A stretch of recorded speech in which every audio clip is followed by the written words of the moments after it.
오늘 하나님께서 저에게 주신 말씀은 출애굽기 19장 1절부터 6절까지입니다.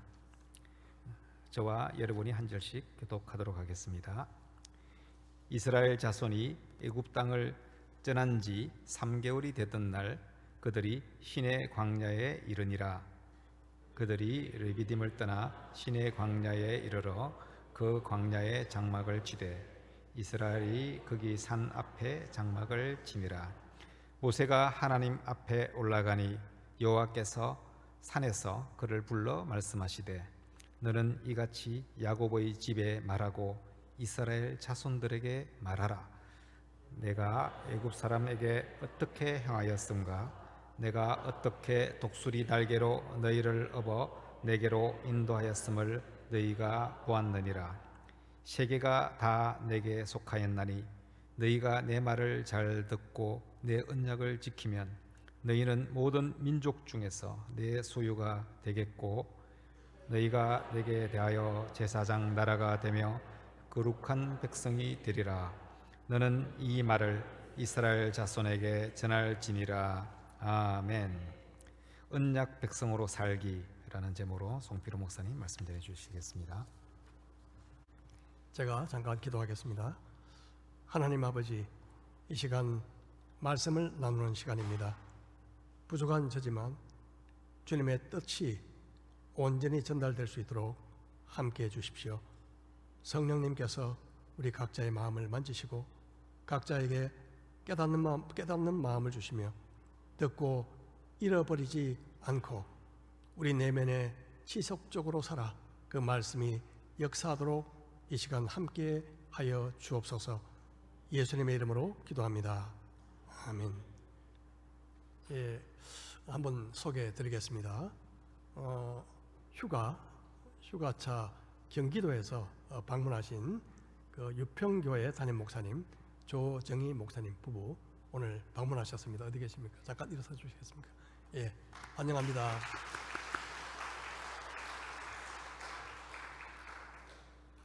지난 시간 출애굽기 18장에서 일어났던 일을 혹시 여러분 기억나시나요?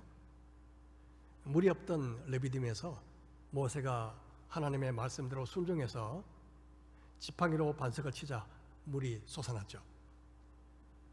산적 같은 아말렉 족속이 갑자기 나타나 기습했을 때 여호수아가 나가서 싸우는 동안 모세는 산 꼭대기로 올라가 아론과 훌의 도움을 받아서 해가 지도록 지팡이를 들고 있자 마침내 승리했습니다. 또 혼자 백성들의 온갖 문제를 처리하느라 번아웃에 빠질 뻔했던 모세가 때마침 찾아온 장인 이드로의 지혜로운 조언을 받고 문제를 잘 해결하기도 했죠. 이제 백성들은 르비딤을 떠나 이제 시내산 앞에 드디어 도착합니다. 오늘날 시내산의 위치에 대해서는 논란이 있습니다만은 전통적인 시내산은 캐드린 수도원이 있는 해발 2285m 높이의 제벨 무사 혹은 모세의 산이라 부르는 산입니다. 이스라엘 백성들은 이 시내산 앞에서 약 1년 정도 머무르게 됩니다. 특별히 이것이 중요한 이유는 하나님과 언약을 맺는 장소이기 때문인데 이 언약을 시내산 언약 혹은 모세 언약이라고도 합니다. 언약식은 쉽게 말해 결혼식을 상상하시면 됩니다. 결혼식. 신혼집 같은 가나안 땅, 약속의 땅, 가나안 땅에 들어가기 전에 시내산에서 마치 하나님과 이스라엘 백성 사이에 결혼식을 연상시키는 언약식이 행해집니다. 언약에 대한 이야기를 좀 더 나누겠습니다. 언약과 약속, 이 둘은 비슷한 것 같지만 차이가 있습니다. 약속은 가볍고 일시적이지만 언약은 무겁고 영속적입니다. 예를 들어서 내일 우리 같이 밥을 먹자, 이런 약속은 갑자기 무슨 일이 생기게 되면 우리 또 다음에 만나 미안해 이렇게 취소하면 되지만, 만약 언약을 지키지 않으면 관계가 파탄나게 됩니다. 결혼식 때 평생 신뢰를 지키고자 서로 서약하는 것은 사실상 언약입니다. 다시 말해 언약은 살아있는 동안 상호 책임과 의무를 반드시 지켜야 하는 것입니다. 언약이나 약속 외에 계약이란 말도 있죠. 계약은 이익을 따라서 책임과 의무를 쌍방간에 지는 약속을 계약이라고 합니다. 예를 든다면 전세 계약 같은 거죠. 하나님의 언약은 일반적인 약속과 계약과 다릅니다. 언약이란 하나님이 주권적으로 맺으신 피의 결속이라고 정의할 수 있습니다. 뭐라고요? 하나님께서 주권적으로 맺으신 피의 결속, 즉 언약은 하나님이 주도하십니다. 그리고 이 언약은 피로 성립되며 언약 안에 있으면 살고 언약 밖에 있으면 죽는다는 의미도 내포되어 있습니다. 창세기에 보면 언약식을 잘 보여주는 한 장면이 있습니다. 하나님은 나이 많아 늙은 아브라함에게 아들을 주겠다고 약속하셨습니다. 그리고 후손과 땅도 주겠다는 약속을 하셨죠. 아브라함은 그 말씀을 믿기가 어려웠습니다. 그래서 그는 이런 질문을 하나님께 던지죠. 제가 이것을 무엇으로 알리이까? 하나님은 3년 된 암소, 그리고 암염소, 숫양, 그리고 산비둘기, 비둘기 새끼를 가져오도록 하셨습니다. 아브라함은 하나님께 하나님 이것으로 무엇을 하시려고요? 묻지 않았습니다. 아마도 그는 하나님의 의도를 알았을 것입니다. 그래서 모든 짐승을 반으로 쪼갰습니다. 그리고 벌려서 마주 대하게 놓았죠. 짐승을 쪼갤 때 피를 흘리는 것은 당연합니다. 해가 져서 어두울 때 아브라함이 보니까 연기가 나는 화로가 보였는데 타는 횃불이 쪼갠 고기 사이로 지나갔습니다. 횃불은 하나님의 임재를 상징합니다. 쪼갠 짐승 사이로 지나간다는 것은 만일 약속을 지키지 않으면 이 짐승들처럼 쪼개져 죽는다는 의미를 갖고 있습니다. 아브라함에게 주신 이 약속을 횃불 언약이라고도 하는데요, 피의 언약, 즉 둘 사이에 목숨을 건 언약입니다. 거짓이 없으신 영원하신 하나님께서 반드시 언약을 지키신다는 것을 시각적으로 보여주신 것이죠. 자, 다시 3400년 전 모세를 통해 주신 시내산 언약으로 돌아가겠습니다. 먼저 1절을 봅니다. 이스라엘 자손이 애굽 땅을 떠난 지 3개월이 되던 날 그들이 시내 광야에 이르니라. 그들이 르비딤을 떠나 시내 광야에 이르러 그 광야에 장막을 치되 이스라엘이 거기 산 앞에 장막을 치니라. 여기서 3개월 되는 날, 새 번역에서는요 3월 1일이라고 번역하고 있는데, 여기에 따르면 애굽을 떠난 지 45일이 지난 셈이 됩니다. 또 어떤 사람들은요 이 3개월이 지난 날을 석 달이 지난 후라고 보는 경우도 있지만 이 날짜가 그렇게 중요한 것은 아닙니다. 이스라엘 백성들은 드디어 시내산 앞에 도착해서 장막을 치죠.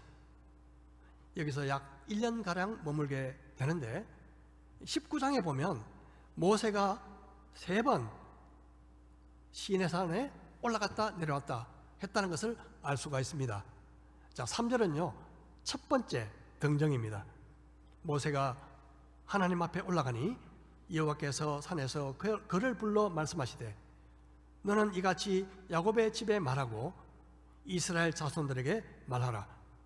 내가 애굽 사람에게 어떻게 행하였음과 내가 어떻게 독수리 날개로 너희를 업어 내게로 인도하였음을 너희가 보았느니라.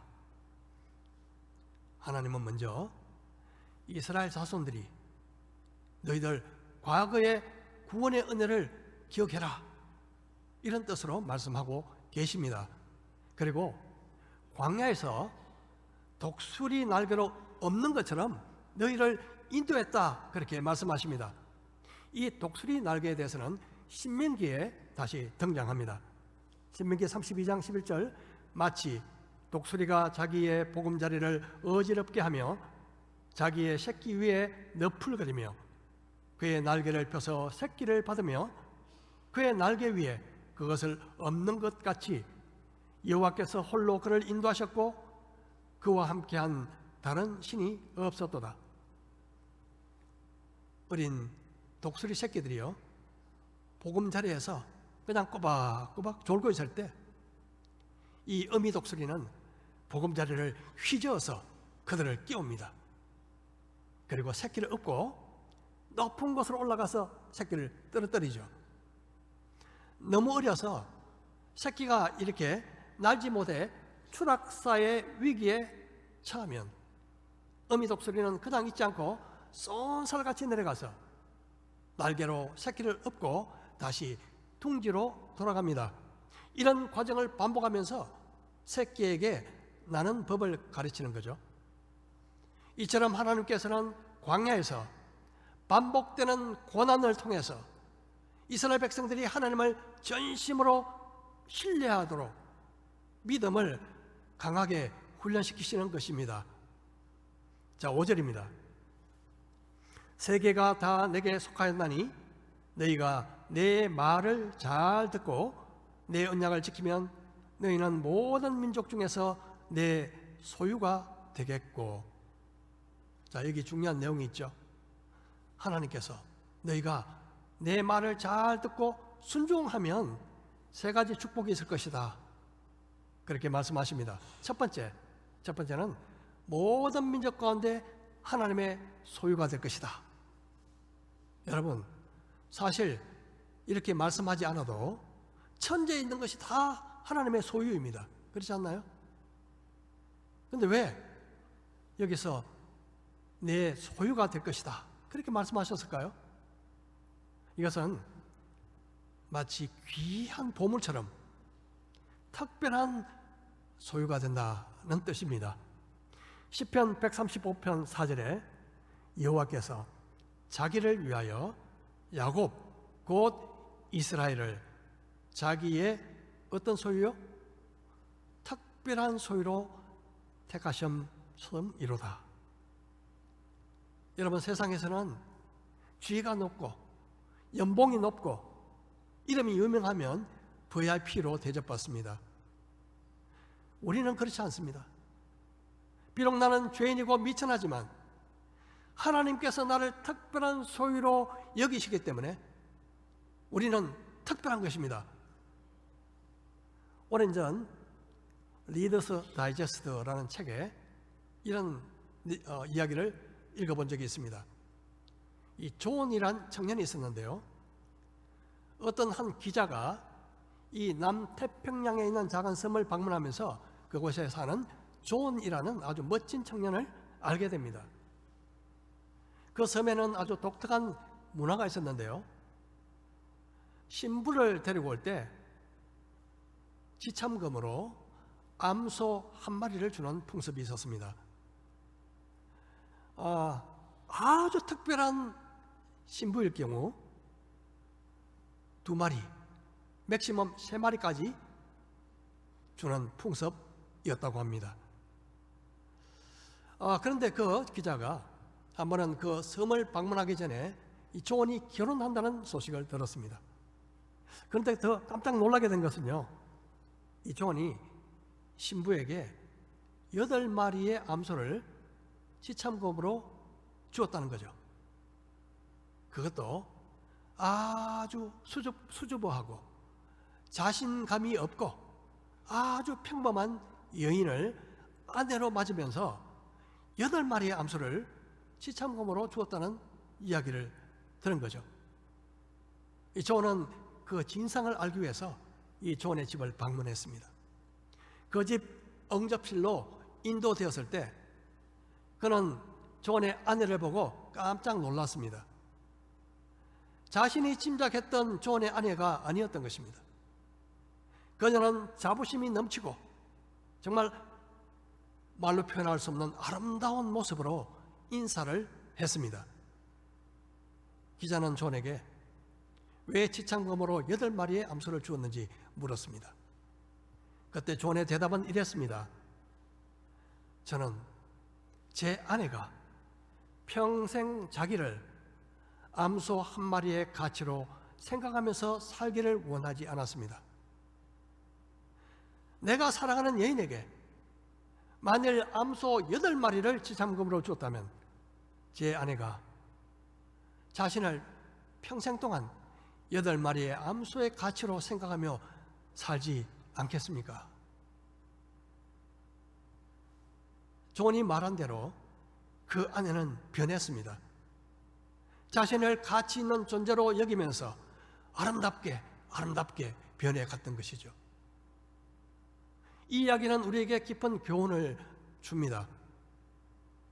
우리가 보배로운 이유는 우리가 잘나서가 아니라 우리를 위해 하나님께서 보배로운 예수 그리스도의 핏값을 지불하셨기 때문입니다. 우리를 보배롭게 여겨주시기 때문에 우리는 보배로운 존재가 된 것입니다. 그리고 우리가 우리 자신을 보배롭게 여기는 만큼 우리는 아름답게 변화될 것입니다. 요한계시록 5장 9절에 이렇게 말씀하십니다. 그들이 새 노래를 불러 이르되 두루마리를 가지시고 그 인봉을 떼기에 합당하시도다. 일찍이 죽임을 당하사 각 족속과 방언과 백성과 나라 가운데서 사람들을 피로 사서 하나님께 드리시고, 어떻게 해요? 피로 사서. 예수님의 핏값이 얼마나 될까요? 예수님은 하나님이시니까 핏값은 상상할 수 없는 무한한 가치일 것입니다. 그러므로 우리는 예수님의 핏값만큼이나 고귀한 존재들입니다. 옆에 분을 한번 쳐다보십시오. 얼마짜리 인생으로 보이십니까? 얼마짜리요? 모두 예수님의 핏값을 주고 사신 예수님짜리 인생입니다. 그래서 너무나 귀하고 소중한 분들입니다. 서로 그렇게 존중하며 살기를 축복합니다. 6절, 너희가 내게 대하여 제사장 나라가 되며 거룩한 백성이 되리라. 나는 이 말을 이스라엘 자손에게 전할지니라. 자, 두 번째 축복은요, 제사장 나라. 제사장 나라는 이스라엘과 열방과의 관계를 보여줍니다. 즉, 열방에 하나님을 전하는 책임과 특권을 가진 민족이다는 뜻이죠. 이것은 바로 이스라엘 나라가 존재하는 이유고 그들에게 주신 사명입니다.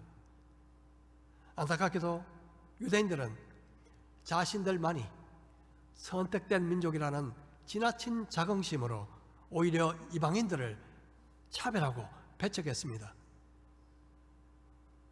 제사장 나라의 역할을 감당하지 못한 거죠. 자, 마지막 세 번째, 거룩한 백성. 이것은 다른 세상 민족과 구별될 것이라는 약속입니다. 여러분, 구별과 차별은 다릅니다. 구별은 하나님을 믿는 거룩한 백성으로서 세상 속에 들어가 빛과 소금의 역할을 감당하는 것이지만, 차별은 나와 다른 사람들을 무시하고 그들과의 관계를 멀리하는 것입니다. 하나님은 우리를 차별된 백성이 아니라 구별된 백성으로 부르셨습니다. 그리스도인들이 동성애를 반대하는 이유는 엄밀히 말해 차별 때문이 아니라 구별 때문인 것입니다. 하나님께서는 시내산에서 이스라엘 백성들에게 약속하십니다. 너희가 내 말을 잘 듣고 순종하면 나의 특별한 소유, 그리고 제사장 나라, 거룩한 백성이 될 것이다. 자, 그런데요, 우리 신약 시대에 들어와서 예수 그리스도를 믿는 모든 하나님의 백성들에게 이 약속이 적용됩니다. 우리 베드로전서 2장 9절 함께 봉독하시겠습니다. 시작. 그러나 너희는 택하신 족속이요 왕같은 제사장들이요 거룩한 나라요 소유가 된 백성이니 이는 너희를 어두운 데서 불러내어 그의 귀한 빛에 들어가게 하신 이의 아름다운 덕을 선포하게 하려 하심이라. 여기서 너희는 이스라엘 백성들이 아니라 바로 예수 그리스도를 믿는 하나님의 백성을 가리킵니다. 아브라함의 혈통이 아닌 우리가 하나님의 택하신 족속이 되었고 왕같은 제사장이 되었으며 하나님의 특별한 소유가 되었습니다. 원래 이스라엘 백성들이 가지고 있던 특권을 우리가 가지게 되었음을 말하고 있습니다. 여러분, 모세에게 주신 이 시내산 언약과 우리 그리스도인들에게 주신 이 언약의 차이점이 뭔지 아셨습니까? 어떤 차이가 있을까요? 같습니까? 시내산 언약은 너희가 내 말을 듣고 내 언약을 지키면 하나님의 소유가 되고 제사장 나라가 되고 거룩한 백성이 될 것이다 약속하셨습니다. 조건부죠. 조건부. 이렇게 하면 물론 이스라엘 백성들은 이 언약을 지키지 못했습니다. 얼마 후에 금송아지를 숭배하는 아주 큰 사건이 벌어지게 됩니다. 이스라엘의 불순종으로 이 언약이 깨진 거죠. 자, 베드로전서에서는 너희가 택하신 족속이요 거룩한 나라여 그의 소유된 백성이 되었다고 말씀하십니다. 조건부가 아니죠. 이미 그렇게 되었다. 우리도 사실상 이스라엘 백성들과 다를 바 없는 죄인들입니다.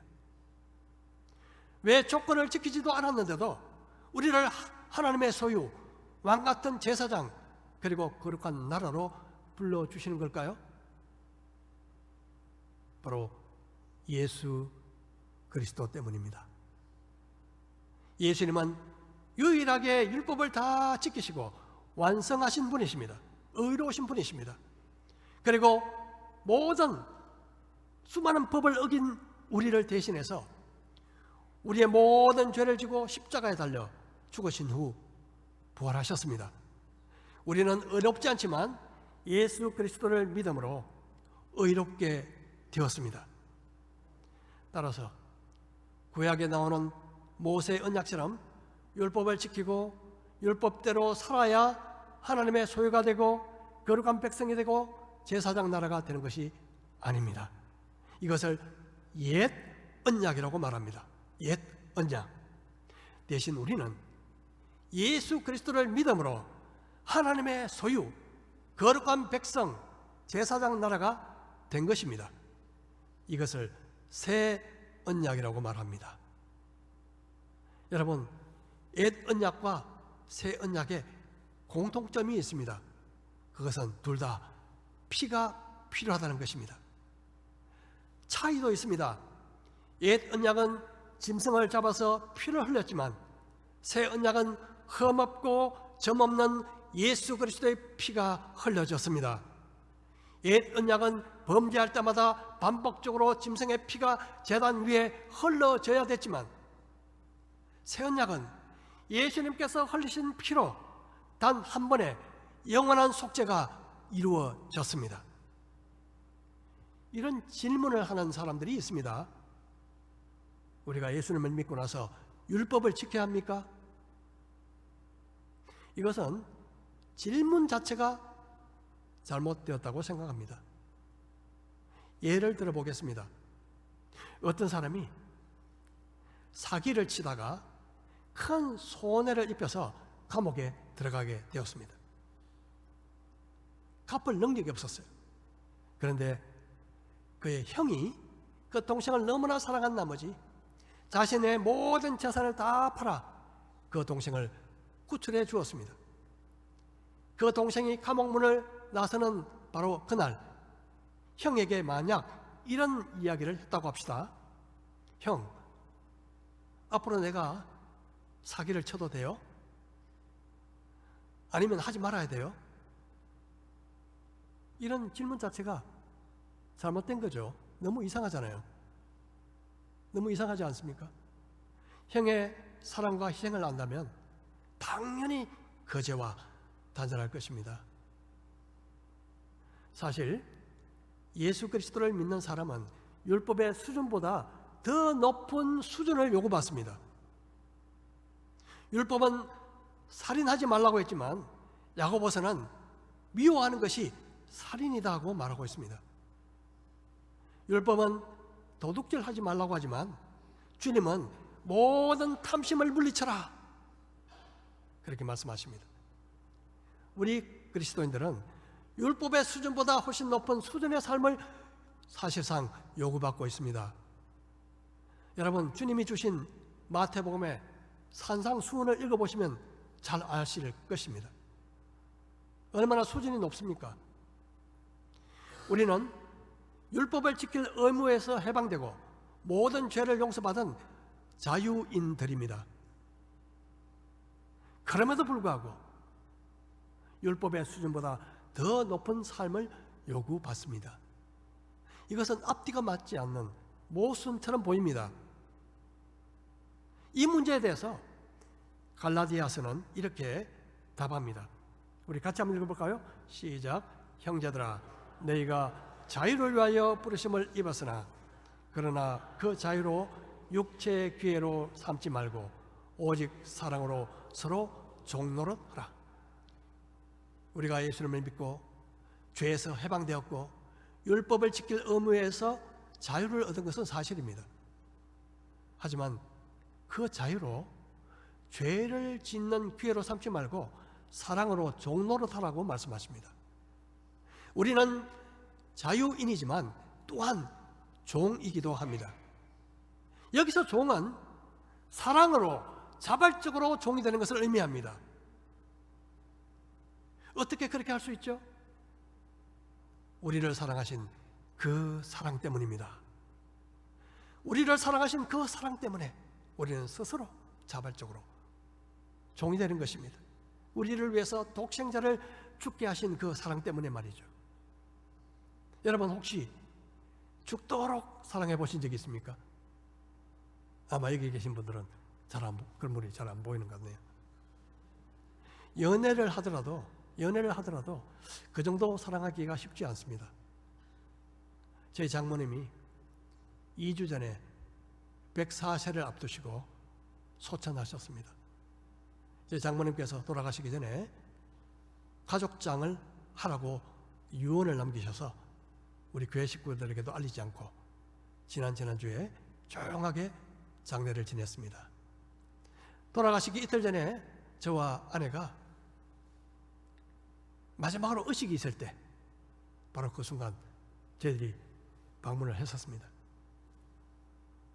장모님은 저에게 미안하다 그렇게 말씀하셨어요. 뭐 사이는 항상 좀 미안하다 그런 마음을 갖고 계신 것 같더라고요. 저 아내에게는 얼굴을 쓰다듬으면서 고맙다, 사랑해. 죽음을 앞두고 마지막 남기신 말이 고맙다, 사랑해 였습니다. 그 말을 가만히 생각해 보니까요, 이런 뜻이 아니었을까요? 내가 너를 죽도록 사랑해.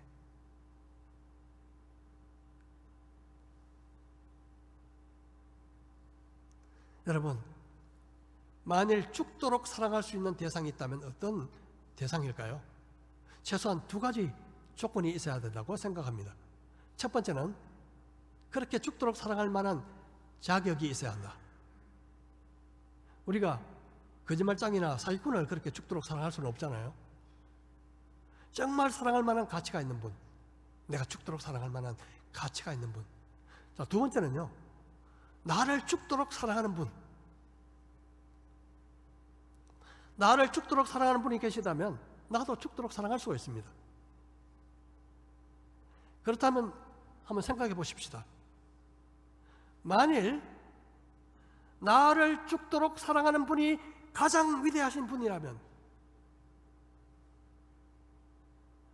우리도 그분을 죽도록 사랑할 수 있지 않을까요? 물론 그분은 하나님이십니다. 하나님이십니다. 하나님만큼 사랑할 가치가 있는 대상은 누가 있습니까? 목숨을 걸고 사랑할 만한 그런 대상이 누가 있느냐고요. 하나님 말고. 또한 하나님은 나를 죽도록 사랑하시는 분이십니다. 혹시 아들이 있으신 우리 아버지나 어머니에게 물어보겠습니다. 아들이 있는 분, 만약 아들이 죽든지 내가 죽든지 둘 중에 하나를 선택한다면, 꼭 선택해야 된다면 뭘 선택하시겠습니까? 뭐라고요? 아들을. 예. 제가 잘못 들었나 봅니다. 예. 내가 죽는 걸 선택하겠죠. 다 그럴 겁니다.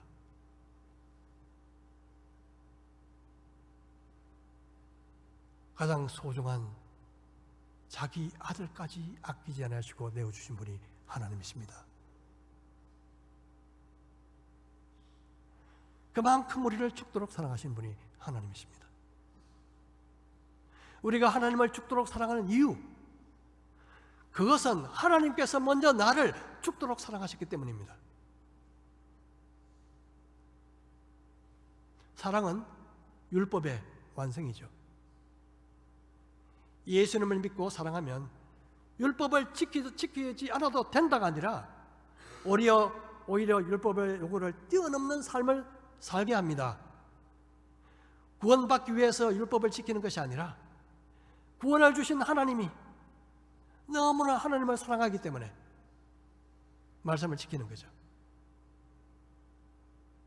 그런데 말입니다, 하나님을 사랑하고 싶어도 우리 힘으로 잘 안 되더라고요. 하나님은 예수님 외에 우리에게 또 한 분의 선물을 보내주셨습니다. 성령님이시죠. 성령님은 우리 마음 가운데 오셔서 우리가 하나님의 자녀라는 확신을 주시고 하나님을 사랑할 능력을 주십니다. 우리 안에 성령님이 계시기 때문에 우리 힘으로 불가능한 일들이 가능하게 되었습니다. 우리는 이제 언약의 백성입니다. 원래 이스라엘 백성들이 언약의 백성이었고 이방인인 우리는 언약 밖에 있던 사람들이었습니다. 하지만 예수 그리스도의 피로 말미암아 우리가 언약의 백성에 속하게 된 것입니다. 자, 이제 이스라엘 백성들에게 하나님이 주신 언약을 다시 한번 상기해 봅시다. 하나님께서 만일 너희가 내 말을 잘 듣고 지키면 뭐라고요? 어떻게 한다고요?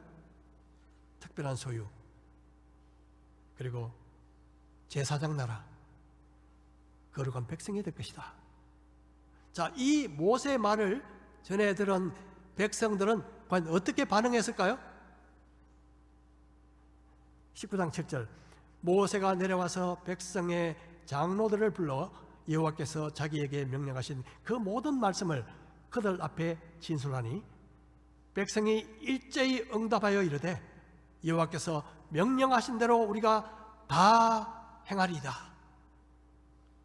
마치 여러분 결혼 서약식을 할 때 주례 앞에서 신랑 신부가요, 네, 요새는 주례하시는 분들이 보면 큰 소리로 막 좀 강요를 하더라고요. 네라고 그렇게 대답하라고. 하여튼 이 백성들이 네, 순종하겠습니다, 이구동성으로 응답했습니다. 언약이 체결된 거죠. 이제 백성들이 언약을 잘 지키면 하나님의 특별한 소유, 제사장 나라, 거룩한 백성이 될 것입니다. 그런데 우리는 이미 예수 그리스도의 순종과 희생을 통해서 이미 하나님의 소유, 제사장 나라, 거룩한 백성이 되었음을 찬양합니다. 할렐루야. 이제는 우리가 율법을 지켜야 할 의무가 있기 때문이 아니라 우리를 죽도록 사랑하신 그 하나님을 마음을 다해 사랑하기에 우리도 똑같이 고백할 수 있습니다.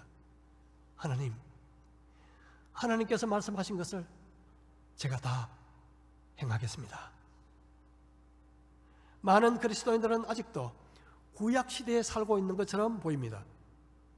그것은 내가 이것을 해야 돼 말아야 돼, 늘 이런 것을 가지고 갈등하며 고민하며 사는 거죠. 소위 율법적인 신앙생활을 하고 있습니다. 하지만 신약의 새 언약 시대에 살아가는 크리스찬들은 이렇게 말합니다. 어떻게 하면 내가 하나님을 더 사랑할 수 있을까? 어떻게 하면 하나님을 더 사랑할 수 있을까? 이것을 두고 고민합니다. 주님은 너희가 나를 사랑하면 내 말을 지키리라 말씀하셨습니다. 우리가 순종할 수 있는 이유는 우리가 하나님을 사랑하기 때문이고, 또 우리 안에 성령님이 오셔서 말씀대로 살아갈 수 있는 능력을 주시기 때문입니다. 순종의 명령은 구약이나 신약이나 동일합니다. 여러분, 이 시간 한번 고백하지 않으시겠습니까? 독생자 예수 그리스도를 주시기까지 나를 사랑하시는 아버지, 나를 죽도록 사랑하시는 아버지, 저도 마음을 다해 아버지를 사랑합니다. 그래서 말씀하신 대로 제가 다 행하겠습니다. 성령님 도와주소서. 이런 태도가 언약 백성으로 살아가기입니다. 하나님의 넘치는 사랑을 먼저 받은 우리가 하나님을 사랑함으로 우리에게 주신 모든 말씀들을 기쁨으로 순종하며 살아가는 우리 모든 경성의 식구들 되시기를 주님의 이름으로 축복합니다. 이 시간 우리 함께 잠시 기도하시겠습니다. 이렇게 기도하면 좋겠습니다. 주님, 나를 죽도록 사랑하신 그 사랑을 감사합니다. 돌아보면 그 주님의 사랑을 잊고 살아갈 때가 많았습니다. 주님의 사랑을 외면할 때가 많았습니다. 이제 나를 사랑하시는 그 주님, 그 사랑을 기억하며 주님을 사랑하며 주님의 말씀에 주의하고 살겠습니다. 이 시간 주님과의 첫사랑을 회복하게 도와주십시오. 주님을 사랑하기 때문에 날마다 기쁨으로 순종하는 삶을 살도록 이 시간 성령님 도와주십시오. 우리 함께 다 같이 기도하시겠습니다.